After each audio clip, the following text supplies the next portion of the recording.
Hello everyone. Good afternoon. How are you doing? I hope you can hear me. As usual, all the communication directed to me can go through the chat. I ask you to keep your microphones off so everybody can hear the presentation. I will collect the questions during in the chat during the webinar, and as soon as we are done, I hope I will be able to answer them, all of them. As usual, I remind you that this is the second last episode, the last one about frequency coordination. The title, I think, was a little misleading because I called it advanced settings. There is nothing too much advanced here, but I put this part of the training in this category just to highlight the fact that if all the things we learned so far can be applied regardless if your show is big or small, complicated or easy, in this specific episode we'll go through some settings that require, most of them requires to be used in specific conditions. Otherwise, you can have your safe coordination without knowing some of these things. But of course, it's good to know that they are there. On another note, few days ago was released a new version of Wireless Workbench that I'm not using for the time being. I will be using starting Tuesday and next Sunday for the last episode of this webinar.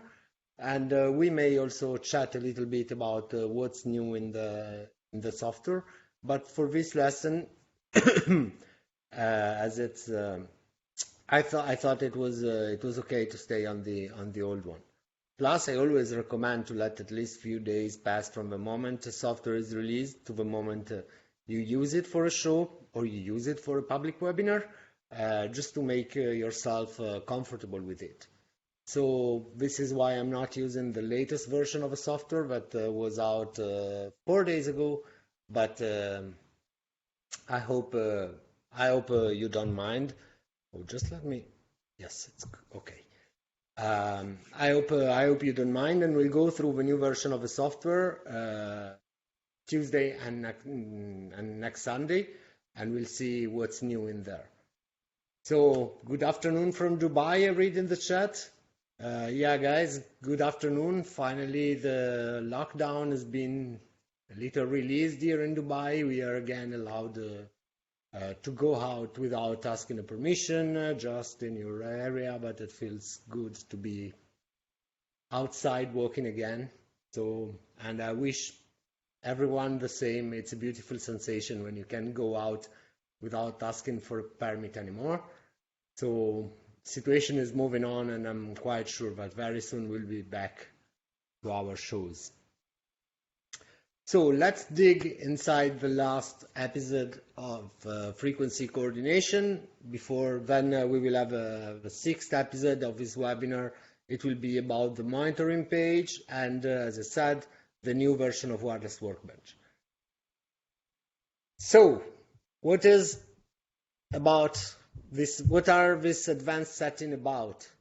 So first of all, what I want to do, we are now very familiar with inclusion group. I will establish an inclusion group. Oh, yes. And it will be TV channel 21. We call the group just exercise. And, oops.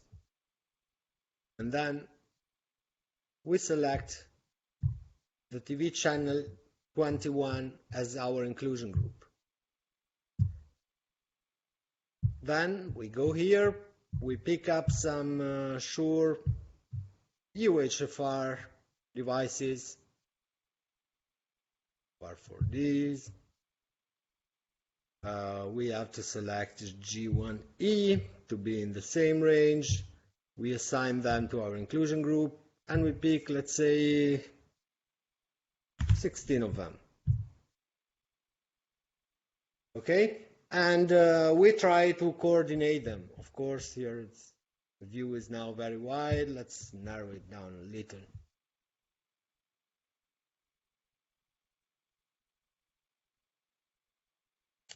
So we can see more clearly what's going on in our frequency coordination. Yeah.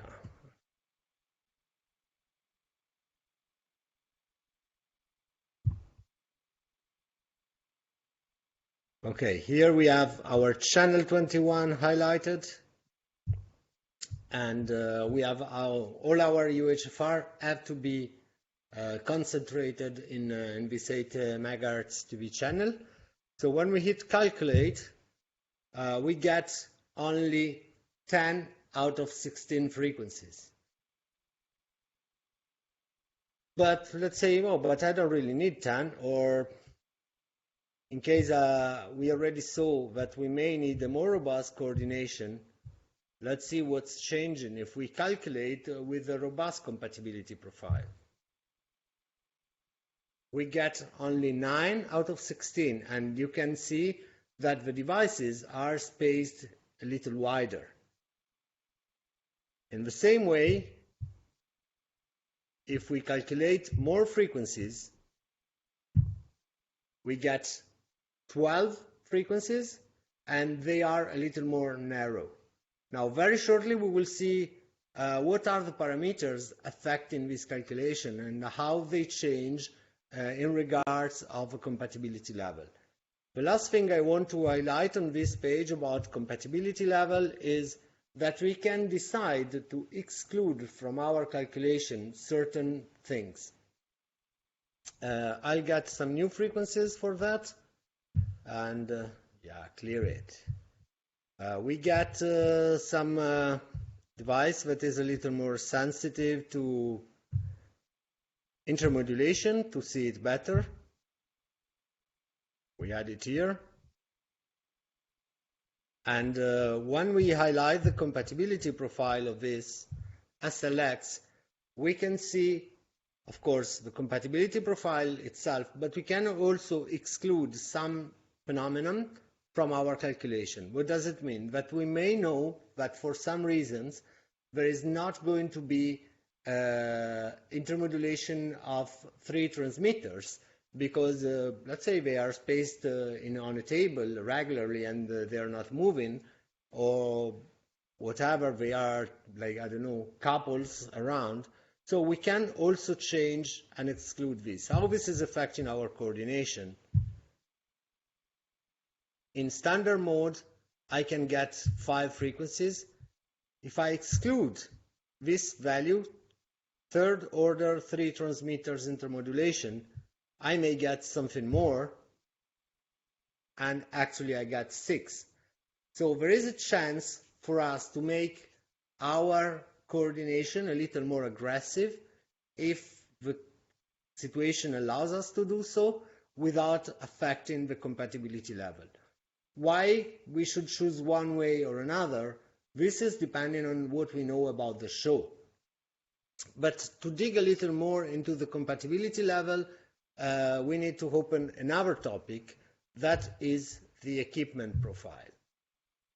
So for every device in our, we already saw this page quickly for previously when we were talking about exclusion, but now we dig a little more deep inside this page.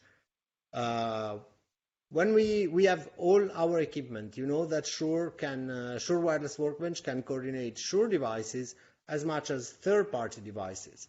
And we have a comprehensive list with some of the major manufacturers, but some are not there for different reasons. Mostly technical reason. There is no politics behind it, just that with these devices we have a very clear and solid information to base our profile on, while in some other cases this may not be so easy and so clear, or some companies are doing a lot of custom projects, so we don't want to mislead anyone, so we prefer not to have a specific profile for certain devices that are not always the same, even though the model is the same. But let's see what is here, this will help us as well to build our own profile if need be. So if we encounter a device that is not in this list, we may be able to build our own profile for this device. And let's see SLX again. We have to select the band. And we have all the profile details, including obviously the manufacturer, the model, the band, the transmitter power, and the device type. These details are actually not really affecting our frequency coordination. Wireless Workbench does not take into consideration the power, the transmission power into coordination. Then we have information about the tuning. So frequency range that this device can be tuned off, that is the same of a band, and in this case it's 470 to 594. Step size 1 kilohertz, but we know that actually SLX has fixed frequencies. So we cannot freely select our frequency. We need to stick to these frequencies that are given by the manufacturer. If we look at something more flexible like Axiom Digital G56, we don't have specific frequencies. We can tune Axiom Digital wherever we need in steps of 25 kilohertz. So it's this is depending on the device itself. And then we have the parameters of filtering and intermodulation. So the first thing we see here is the choice of a filter. It can be a tracking filter or a fixed filter. Now, most of the, let's say, more modern and top-tier devices have a tracking filter. Some of the oldest devices or more entry-level, they may have a fixed front-end filter. What is this front-end filter? The front-end filter is the capability of a receiver to see what is around it. So if I have a tracking filter, this is moving according to the frequency I select. Therefore, it will be a little more specific. If not, it will be fixed, and the name it's self-explanatory. Another thing, we can decide if it's an intermod source or not. So how do we know if this is going to be an intermodulation source? Basically, we know it from the fact that it goes next to other transmitters or not. For linear monitors, very important to remember, but if they all go to the same antenna and most likely in the same distributor, in the same combiner, they will definitely be an intermodulation source. But if I'm using a UHFR with a PSM 1000 in a point-to-point connection together next to a wireless microphone setup, in this case it will not be capable of intermodulation, so we can untick this box. But for the time being, let's stick to what is there and let's try to understand. Filter selectivity, it's how wide the filter is. Wireless Workbench, Axiom Digital has a pretty wide opening because it's a wideband device, even though it's tracking. So the second parameter is channel spacing. And sorry, I forgot to mention that the complete opening of a front-end filter for the coordination will be considered as the space where other things can influence the receiver or not. Let's say that in more frequencies mode, so here on the right side, I will not take into consideration whatever happens 55 megahertz above or below the selected frequencies for this receiver. If I'm more conservative, I can be up to 90 megahertz above or below, and in standard mode is 70 megahertz. So we are talking like anything happening in this range will influence the receiver and will be taken into consideration. Channel spacing is how far my device needs to be from the next carrier. So how much space does my device need to survive and to be healthy? And then we have intermodulation products. Depending on how selective we want to be, we may have, again, 3 different values depending on the compatibility profile. On the left side, we have 2 transmitter, 3rd order, 2 transmitters, 5th order, 2 transmitters, 7th order, 9th order, or 3 transmitter, 3rd order. These are the most common intermodulation products that may happen in our setups, and that may affect our receivers. If you are curious and you want to know more about intermodulation, stay tuned, because I'm assuming shortly, early May, we will start a new training that will be the wireless masterclass. I know that some of you already went through it. The wireless masterclass is explaining whatever is behind this software, what happens on the other side of our monitor. So there will be a quite good, I hope, quite good explanation of intermodulation and our basic concepts of RF. That said, here we can see how our compatibility profile is affecting the calculations, and we can even decide, for some reasons, to fine-tune some devices to have a coordination that is personalized, that is exactly what we need for a specific event. Building a profile. Very quickly, I just want to guide you to how to build your own profile once you get the information that you require. Let's say that today I go, it would be nice, I go to a show and I find this microphone made by a mysterious manufacturer called Andrea. That happens to be my name, so I'm not making anyone unhappy. And this device is called Super Analog. Better, Super Digital. I have some problems typing. Okay. The band, I call it Z band. And transmitter power will be very powerful, 50 milliwatt. Now, as soon as I start modifying the manufacturer and the model name, I have available a save option. This is meaning that I can, let's say, change the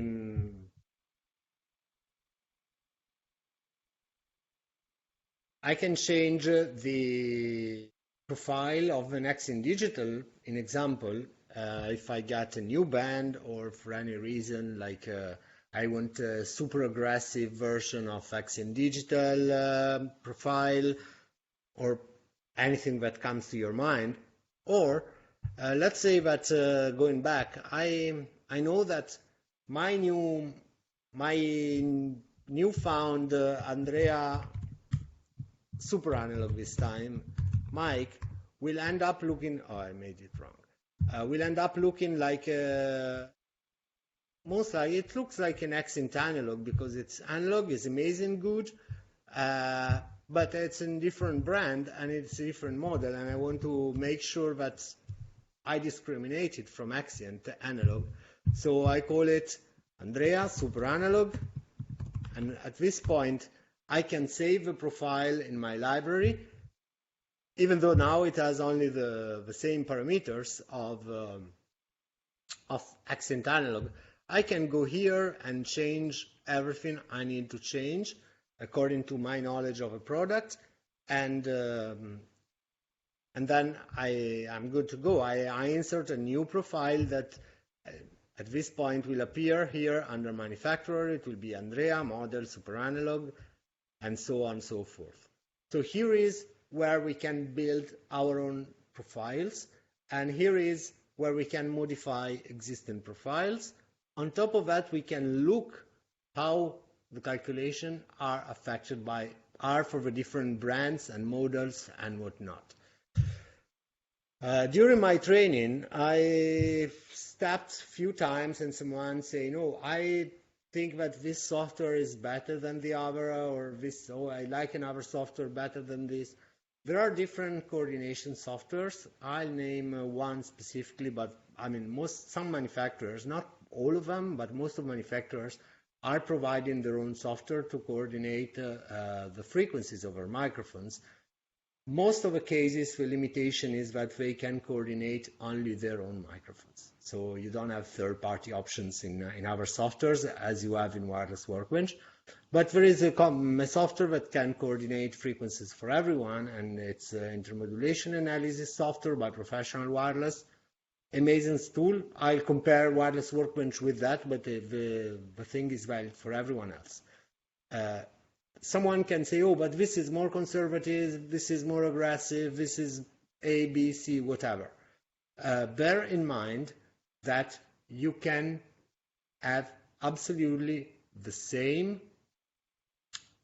information into the calculator than any other software using the equipment profile. So if you find that for some reason on a specific device another software is more conservative and you want to be more conservative, or you're desperate, Wireless Workbench is not giving you enough frequency, but another one does, you can always change the equipment profiles in order to match what you need. Generally, Wireless Workbench is very conservative. So it gives you very safe frequencies, but you can push it and you can get more frequencies working on equipment profile, compatibility profile, and eventually channel to intermod spacing in order to get the frequencies you need. Is this an everyday thing? Only if you commonly work with 100+ channels. Most of the time, the standard settings are more than enough to have everything coordinated safely and whatnot. But if you understood the point, if you know exactly the information that you are touching, if you know very well the show you're working on, here you can really fine-tune the software to serve every and each specific purpose. If you have further questions, feel free to ask in the chat. Now we move on, and we move to zone management. So here I keep these frequencies. I have 16 frequencies of SLX. In standard mode, I can get only, I think, 5 of them in this TV channel. Probably let's try to keep SLX. But I came to know that these 16 channels are not all in the same physical space. They are divided in 4 rooms. So let's see how we can tell the software, oh yes, we can get only 5 frequencies here, but technically we have 4 different areas that can be managed somehow independently. Let's get something a little more agile for this example, but we still want to play in the analog domain today. I feel very analog today. So Shure, and we go back to UHFR.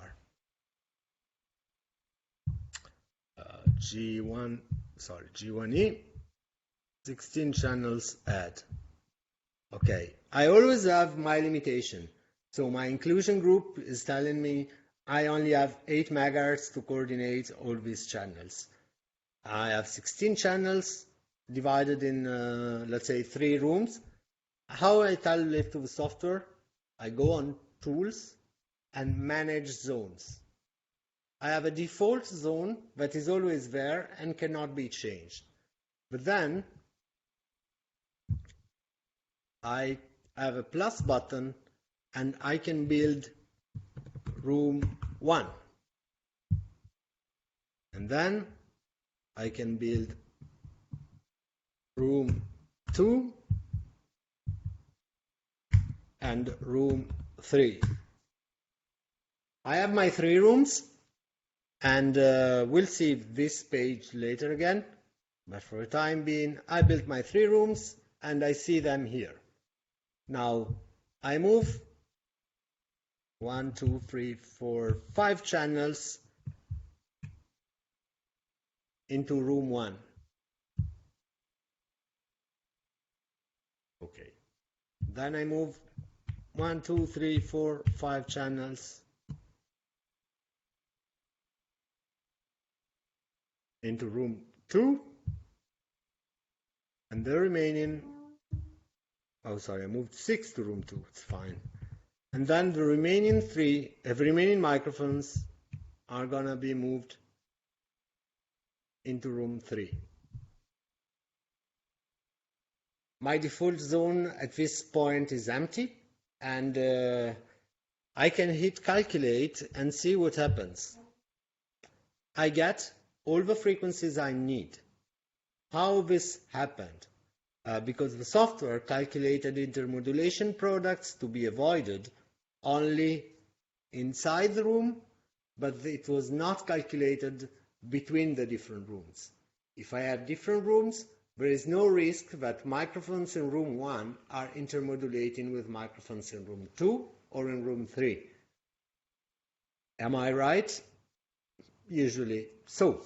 But let's make it a little more complicated, and let's consider the option that room 1 and room 2 are actually back-to-back, very close to each other, and they may even have a common technical area.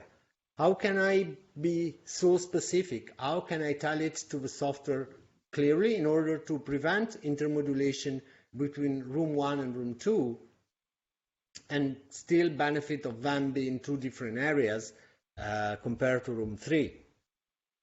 When I go to Tools and I manage zones, I have a configurator like this. So when I'm building different zones, I'm not considering intermodulation to happen between different rooms. But if for some reason I think that room 1 and room 2 may intermodulate, I can tick this box and tell the software, hey, be careful, they are in 3 different areas, but room 1 and room 2 can still produce intermodulation because they are very close to each other, because people from room 1 can go to room 2 with the same mic or whatever the reason is. So in this case, my software will take into consideration this fact, and I will get different frequencies. Let's try to calculate again. As you can see now, I do not get all of them. I get only 5 out of 6 frequencies, while for room 3 I even have a luxury of a few automatic backup frequencies, but I will not be able to have 6 frequencies in room 2. So the software is taking into consideration that room 1 and room 2 may interact with each other and produce intermodulation. Now, in real life, how would I discriminate it, and how would I keep a safe zone management? First of all, let's be clear. If I can get enough frequencies without applying zones, that's the safest way, because whatever happens, the frequencies will be compatible. But there are 2 reasons why I may need to apply zones. One is that I don't get enough frequencies, as in the example. In this case, I can probably push, or at least I can try, to have some. Nope, cannot make it. I can. It's fine. Even if we don't get everything green, it's okay. There are 2 reasons. One is that I don't get enough frequencies, like in this case. The second one can be to have everything more clear when I issue my report. That is the last topic of today. So we already spoke in the past episodes about the fact that there is not a direct connection between what I do in the coordination workspace and what I do into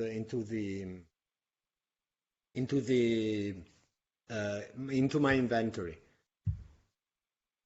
So here, if I sign and deploy, there is nothing I can deploy because I just got my frequencies into the coordination workspace. So let's build an inventory. That will be the inventory of my show. For this time, we can go with, what shall I use? QLXD. I never used QLXD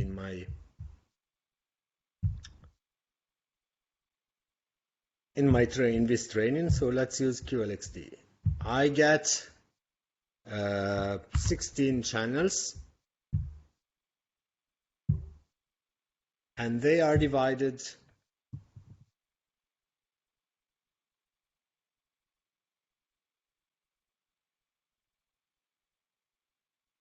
in the 3 rooms. 1,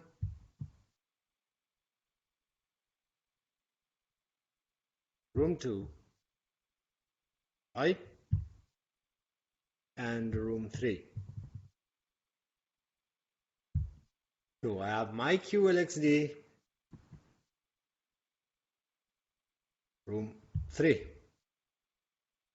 I have my devices allocated to the different rooms.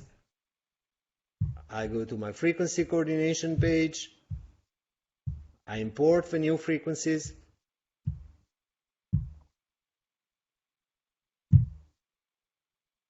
And I hit calculate. Being QLXD digital, it's more efficient than a previous analog choice. So I got all the frequencies, including some backup. So I'm good to go. Now I'm managing room 1, but I'm not in charge for room 2 and room 3. I just give them frequencies. So what I want to do now is to issue a report. There are several different ways to do it, but there are at least, I'd say, several, maybe 2-3 different ways. One is the more unclear to me is to export the coordination workspace and re-import then in another session of wireless Workbench. But it's not really practical to do so because anyway, if I didn't grab the devices from somewhere else, from the coordination workspace, I cannot impose that this is the device that I physically connect at a later stage to the network. So it might not be the most comfortable way to do things. My preferred way would be to issue an inventory report. Here I can add and remove all the information that I need. Show and customer information first. Before we do it, just for your information, under the File menu, you have Show Properties, and you can write down all you need. Eventually add a picture of yours and whatever. So you can save information that can be helpful for you or for the other technicians, like your contact details and the name of the venue and whatever show you're doing, the day of a festival, if it's a multi-day festival, and whatever is needed. Then we go back to report. We have inventory report here. We can show and customer information. We can show the active channels eventually with device ID and tags, backup frequencies, user group inclusion list. That, as you remember, it's a range that limits our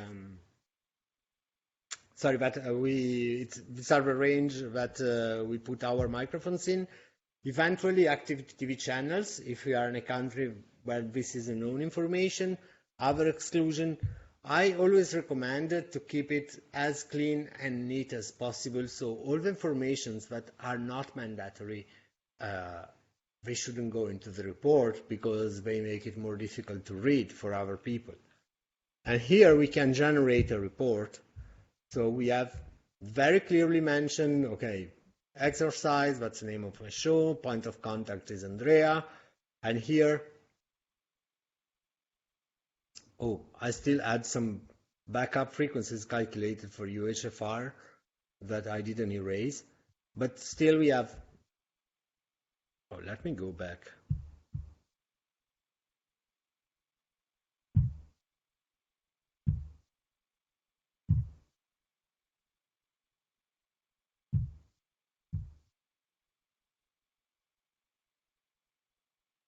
Okay, I have 0 backup frequencies active.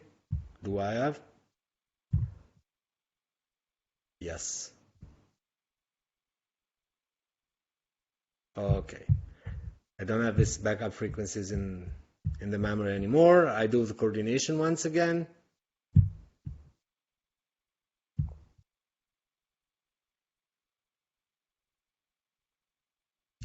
And then I issue my report. Inventory report, so, and customer information, no device ID, no tags, backup frequencies, they can be handy to know. And then I generate a report. Okay. Now I have my 3 rooms clearly divided. I have my channels. I have everything I need to disclose, to share information with my colleagues and other members of the crew or whoever may need them. Then, how can I export it? I have 2 options.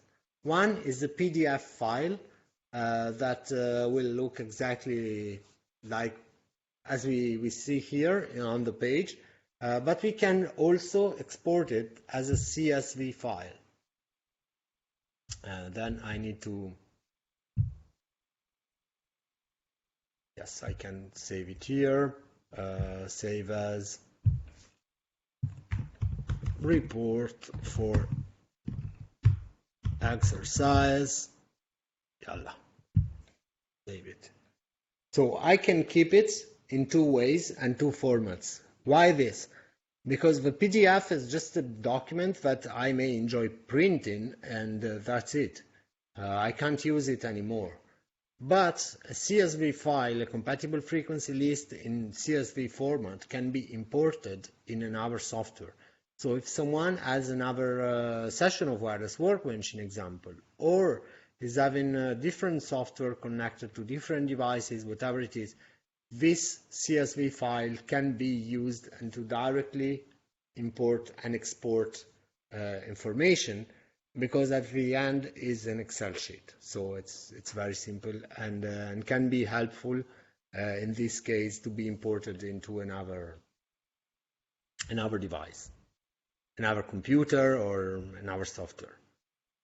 The PDF is coming more nice and clean to see and may help us to, in example, it can be this information can be, taped around in a venue to make everyone aware about the frequencies in use, or to let everyone know that these frequencies are busy. Eventually, you can add a message like, okay, Andrea is your point of contact. If you come in with wireless microphones, please refer to him. This would be very helpful for broadcasters, ENG crews, and whatever. Or otherwise, if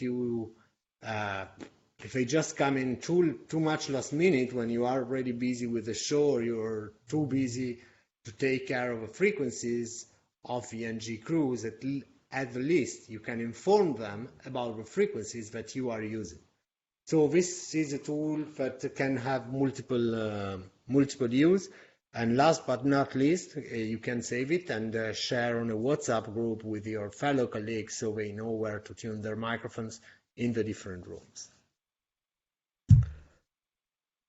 I hope it was clear.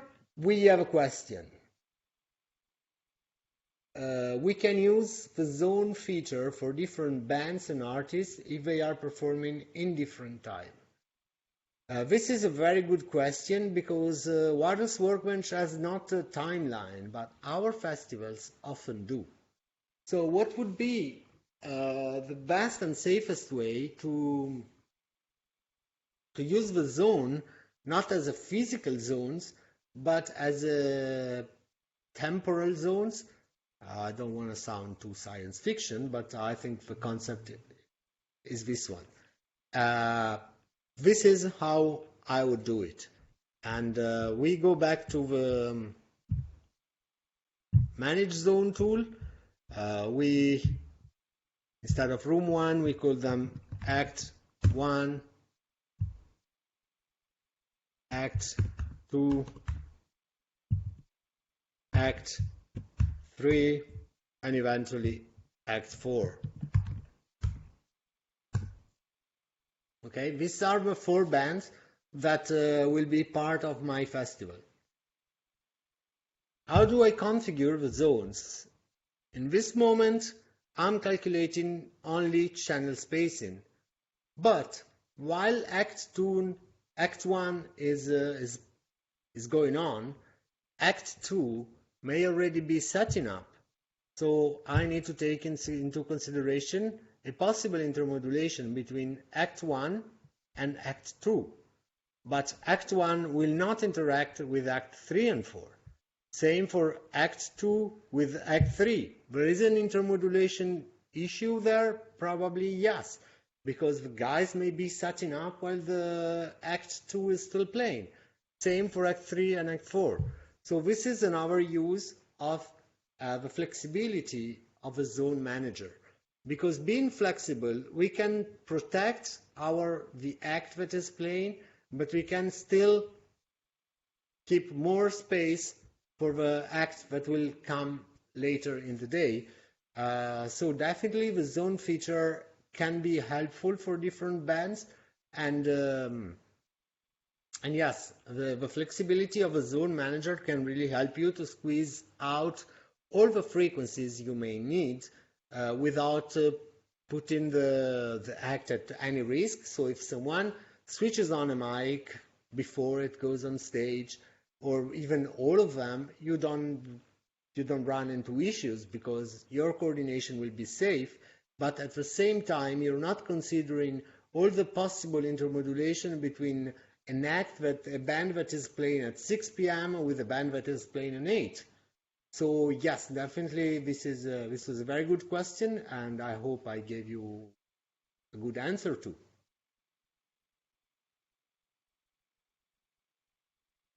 If there is any other question, you can shoot it now. I don't see much activity in the chat today, so hopefully it was clear.